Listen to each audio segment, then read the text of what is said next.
Hi, everybody. Welcome. Nice to see you.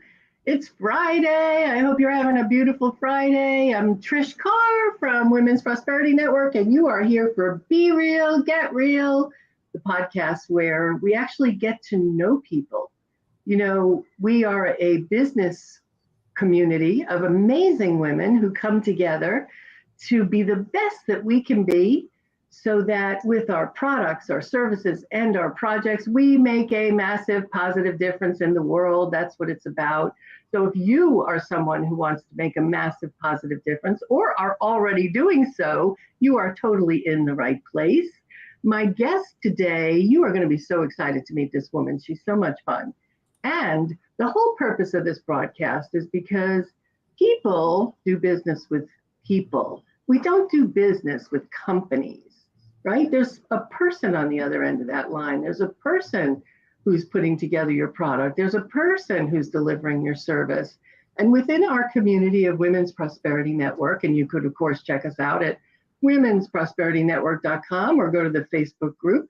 And in this community, it's about us getting to know each other, getting to the level of trust so that referrals, connections, partnerships, affiliates, all of that great stuff happens.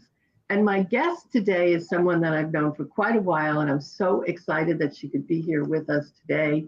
Dr. Sonya Jackson works with entrepreneurs with a big vision. So I know she's talking to the right people today.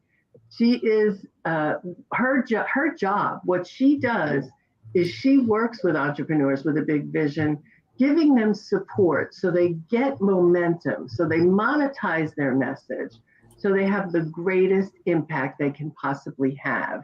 And she even has a blueprint for building your empire.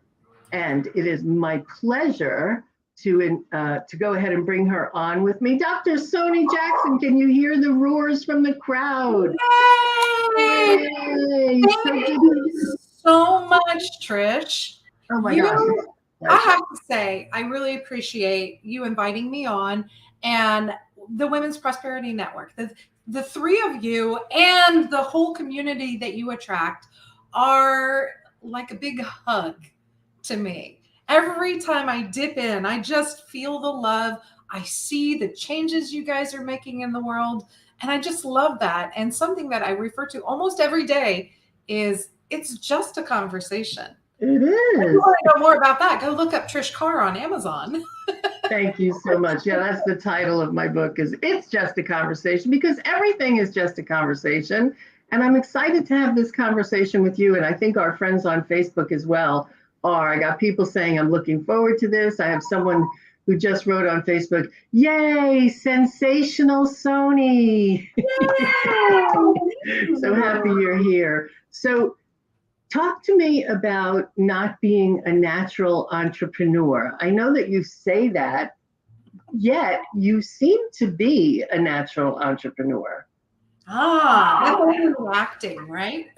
Yeah, you're very good at that. Sony is also in the theater. So she's very good at putting out whatever she needs to put out. And she's really good at showing you how to do the same thing, which is why she's so in demand. So tell me more about not being a natural entrepreneur. So I grew up, my dad was military. My mom was a housewife who was also an elementary school educator. So I was brought up with the idea that you go to school and then get a job and you work for other people. And that's how I started out. I went to college. I worked for other people. I taught at a college. All of these things working for other people. And then I met this guy. And I was really on this path, like to be a college president. I was hitting it. Had my target and I was going for it, following all the rules. And then I met this guy, Dean Jackson, and he had never had a job in his life. How do you do that? I don't know. It was out of my realm of possibilities when I was younger as well. Exactly. And then, so he was a natural born entrepreneur. He really always had something going. He always had money. He was always able to get people to pay him to do things, but he never had to do it under somebody else's strictures. And so I always kind of fell into okay, so this is what you do. You follow the rules. Like my brother's an engineer. Well, I have a brother who's an artist. He doesn't follow any rules. But I kind of learned. Wait, that's so funny. Your one brother is an engineer, the other one's an artist, and then there's you, which seems to be a mix of both. Mhm. Yeah. And that is by virtue of, I'd say, my parents. My father is extremely left brain. Yes, he was a colonel in the army, but he was in finance. So he has a CPA and all of that. So he's very left brain. If you look up left brain, there's my dad. If you look up right brain, you find my mom. Oh, wow, that's great. She is all art and joy and music and all of those things that you associate with creativity. Now, my dad's really creative, but in kind of that very analytical way. Yeah. So I discovered very early on that they would be saying the same things to each other, but not understanding one another. And I Mm-hmm. became a translator. So I understood both mom and dad.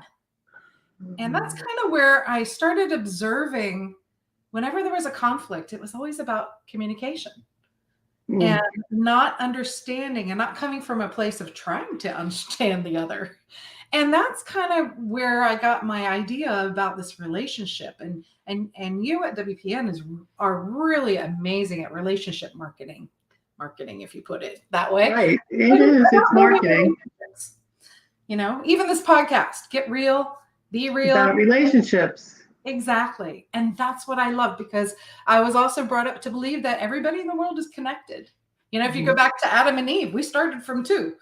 So we've got to all be related some way. And being a military brat, moved all over the world, my parents instilled in me this idea that you can learn from everybody. You can relate to everybody if you just understand where they're coming from and learn about them. And so that's kind of what my whole shtick is. Really, is that I want to know you and I want to know more about you. That's what you just said, that if you just take the time to have a conversation with people and you can understand where they're coming from, you can be friends with anybody. And as you say that, I'm thinking, boy, we need that kind of thinking in our country right now, around the world right now. We're experiencing schisms. Yes. In terms of relationships, it reminds me of when I used to read Civil War stuff. It would say, one brother was North, one brother was South. And I feel we're experiencing that now. So would you say that being someone who was brought up traveling to different countries made an impact on that way of thinking? I would think, right? Absolutely. There's, I guess there is right and wrong. But if you get curious about where somebody's coming from and why they do what they do, it will make you a lot more understanding, rather than just say it's black and white, I'm right, you're wrong. Well, try and figure out why somebody else is behaving in the way they do. Maybe they grew up in a war-torn country. And so there's a lot of fear in their life. Yeah. There's a lack of trust. And so if you come in and try and do something to them, well, they're going to be really hesitant to jump on board, right? So if you kind of figure out where they're coming from, it's much easier to I look for the commonalities, and say, okay, well, you have parents, or you may not have parents, but let's look for what has happened similarly in life. Like we can all go, oh, hey, I've got one of these things, Right. or like I have a niece who talks like this, whereas when we talk, our generation says like this for the phone, right? Right. Instead of like this. Yeah. So, just funny things like that. Those are true words of wisdom. If you just listen to people and understand where they're coming from, you may not agree with what they think. And you can certainly understand that that's their point of view, accept their point of view, and move on from that. That's it. Just the way you rephrased that was so brilliant, in that it reminds me of the last 3 years of my marriage. My mother-in-law had Alzheimer's, and she lived with us. Now, my husband was an only child. Oh gosh, I'm sure I can't imagine what that was like. Oh my gosh. Yeah.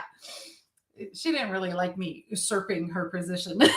Well, I'm sure not. And plus, she had the added, Yeah, dealing with Alzheimer's. So, but yeah, a challenging time for all three of you for sure. absolutely. But what I really learned from that experience, and this is one thing you'll learn from me, is that well, when Stephanie called me to ask, what are the big obstacles you've overcome? I'm like, I don't really have any. I have a really good life. And she's like, what? It's that I don't really view them as obstacles. I view them as Right. learning opportunities. And so what I Mhm. learned from Noreen, my mother-in-law, is that I don't have to be right. I have to be kind. Oh, wow. If she was Oh, not in a position to hurt herself, you know what? What does it matter that the sky is blue or the sky is green? It doesn't. When it comes down to it, how did she feel? How did, how was her environment? How did we make her feel in the last 3 years of her life? Did she feel loved? Yes, absolutely, beyond a shadow of doubt. I know she felt loved. She felt secure. So these are the things that are really important to me in making sure, like my little impact on the world, one person at a time, is making sure that you feel heard when I'm with you, that I am paying attention to you. And even if we don't agree, I will respect that and say, well, respectably, we're going to have to disagree on this. And if you're right. okay with that, I'm okay with that. Yeah. And that's the truth. Some people believe what they believe and they have good reasons. And so let's be kind about it. Yeah. Well, I love what you said that you don't have to be right. What you want to be is kind. And as you said that, the little thing in my brain is going, what do you mean you don't have to be right? What happens when you are right? How do you give that up when you're right and they're not? I mean, even in the moment of, blue doesn't go with those shorts, red does, right? How did you get to that space simply from being with your mother-in-law? Like, were you able to be that way in those moments, or was it a journey that you were able to finally get to the, and it's what a relief to Yeah, not have to be right. definitely. Um, it was definitely a journey because, growing up in academics, you're right or you're wrong. The Right. higher you score, the better off you are. The more right you are, the better you succeed, right? Yes. But life teaches you differently. And, maybe if I were 30, the chances would be different. But now in my 50 somethings, it is true. I'm realizing relationship is so much more important. And if I had stuck to you're wrong, then I wouldn't have had that relationship. And in many relationships that I have, I think people find it easy to talk to me because I'm like, oh, that's really interesting. Let's explore that a little bit more, so that I can understand where you're coming from. I may not ever agree with you, but I really want to understand why you believe that, Yeah. you know? Yeah. Giving up being right. Okay, so listen and understand people and accept that that's where they are. But when you listen, you understand where they're coming from. Secondly, give up being right. You don't have to be right. You just want to be kind. Like you could change the world with those simple things that you're talking about right there. I Mhm. mean, it's really, and it all comes out of challenges. And the fact that you look at challenges as learning opportunities. So that's another thing. Do you do that in the moment or do you go, oh, that was terrible? What did I learn from that? Like, are you there in the moment now? Are you at the point where you're zen enough that you can deal in the moment thinking that way? I'd like to say yes. I'm not sure Yeah. that everybody would agree. Why did that guy cut me off in traffic? Maybe not, but I get to get it out. And then I'm like, then I start laughing. If I go into an emotional hijacking, that's what I call it, place, I go, wait a minute. It's almost like when I have a trigger of cortisol in my body, when you feel hot and like, it almost triggers something in my mind going, okay, what are you supposed to learn here? Wow. That's So, great. like, how do you make this funny? And I actually do. I'm going to attribute this back to Noreen. I had to deal with myself because at that time I worked. We had an office. We owned our own business, but we had an office outside the home. So by the time there would always be interesting things that happened in the morning before I left for work with my mother-in-law. And so I had to deal with myself. It was about a 7-minute drive. By the time I got to the office, it had to have been turned into a funny story.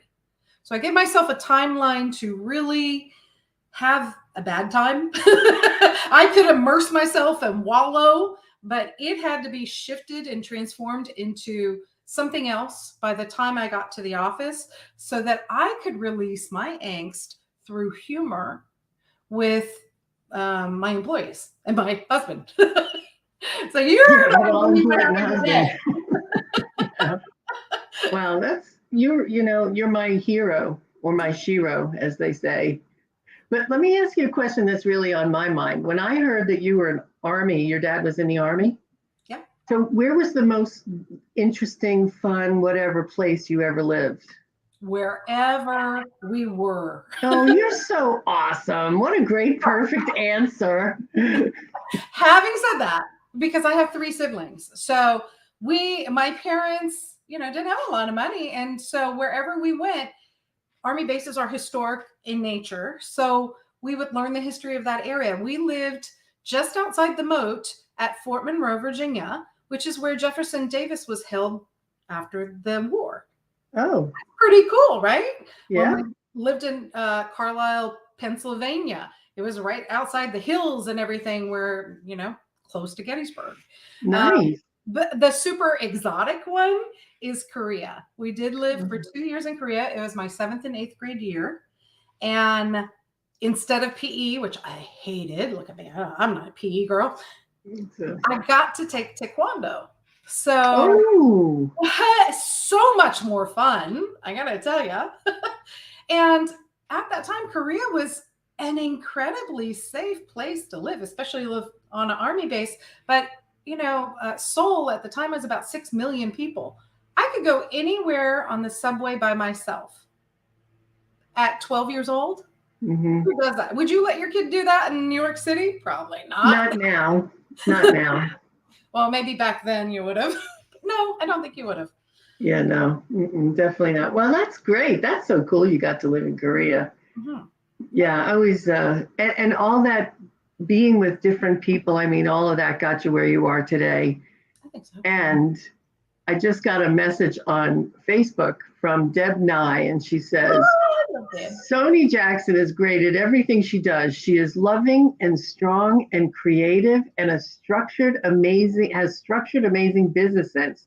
She has an eclectic and wide range of knowledge and experience to help literally any business. What a nice testimonial. I mean, that's what you want people to say about you. Oh, Sony's on Facebook. Let me tell everybody how fabulous she is. That is. And Deb, I just love her. I have known her maybe 20 years. She came in through my real estate marketing, and now she's light worker and real estate. I know. And she is just an amazing. I know she's part of the community now. She is, yes. She's made this transition into something wonderful and beautiful, and sharing her gifts and her light with the world. Yeah. Just warms my heart. So yeah, I love her too. But I had to tell you that because that was really cool. Well, since you are great at everything you do and you have amazing business sense, I know that there's something that you wanted to give as a gift to the people who are with us today. So tell me about that. It's called the 6 Pillars to Creating Your Entrepreneurial Empire. That's a mouthful. So what it is basically 6 points that you need to consider. And I use the letters EMPIRE because my speaking coach taught me to do this so you can remember it. Trish Carr. Yeah, that's such an easy 5 minutes or 90 minutes on Empire. Right, and it's easy for you to remember, and the audience remembers, which is even better. Yeah. So can I share with you what Empire stands for? Yes, please. I'd love to hear about it. Envision. You have to know where you're going to get there, right?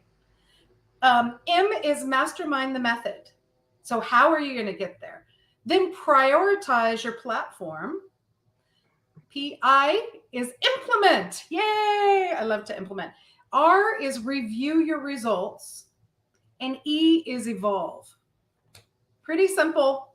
And in my little handout, it tells you why each of those things are important.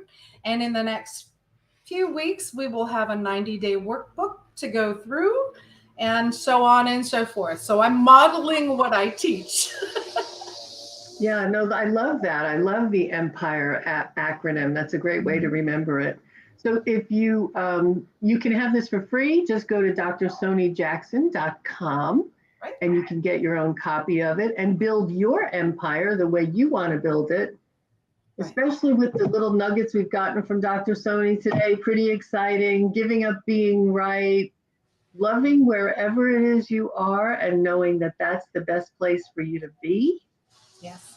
Yes. And remembering that we all come from our own experience. And when someone has an opinion that's different than you, even if red doesn't go with those pants, but blue does, understand and listen to where they're coming from.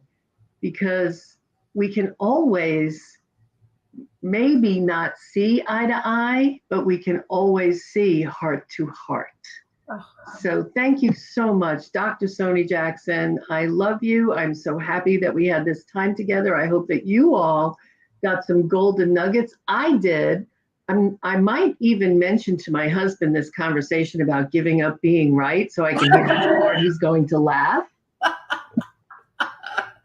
I might mention it to him, but we'll see. Mm-hmm. So, Sony, thank you so much. Is there any last words you want to leave with our audience before we go? I think, just to touch back on the natural entrepreneur or not, I came from a bureaucratic background, and yet I've made this transition. And I think that most of the people in the network I know have had a career, and they're struggling with how to get to the next step. And by being part of this community, the WPN community, I think you are in exactly the right place to learn how to make that transition. And you have a bunch of cheerleaders. Thank you so much. That was so generous of you. I appreciate you. Make sure you go to drsonyjackson.com and find out how to build your empire. And we'll see you again. Sony, thank you again for being here. Appreciate you so much. And we will see all of you again next week with another episode of Be Real, Get Real. Have a great day, everybody.